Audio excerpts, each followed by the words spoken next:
রিমি, মা একটু এসে দেখো তো তরকারিটা নরম হয়েছে কিনা। আহা মা, আপনি তো পারেন না কিছু একা করতে, একটু কাজ শেষ করতে দিন। বৌমা তো আসলেই পারতো, তরকারিটা কেমন হয়েছে একটু দেখে যেত।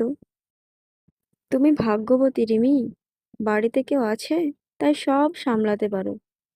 হ্যাঁ, মা আছেন বলেই তো পারি সব করতে। উনি না থাকলে জানি না কি করতাম।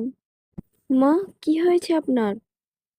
কিছু না মা, একটু মাথা ঘুরছে। আমি ওষুধ নিয়ে চলে এসেছি, মা খেয়ে নাও। আমি কতটা ভুল করেছি মা, আপনি এত কিছু করেন অথচ আমি কখনো ভাবিনি। না বৌমা, তুমি এত দ্বিধাবোধ করছো কেন? মন থেকে ভালোবাসলে সব ভুল ঠিক হয়ে যায় মা। এবার থেকে আমি সব কাজ তোমার সঙ্গে হাতে হাত লাগিয়ে করব। দেখিস রিমি, এই লাউটা তোর বাবুর খুব পছন্দ। আজ তাহলে আপনি শিখিয়ে দিন কেমন করে রান্না করতে হয়। এই বলে আমি আমার গল্পটা শেষ করলাম।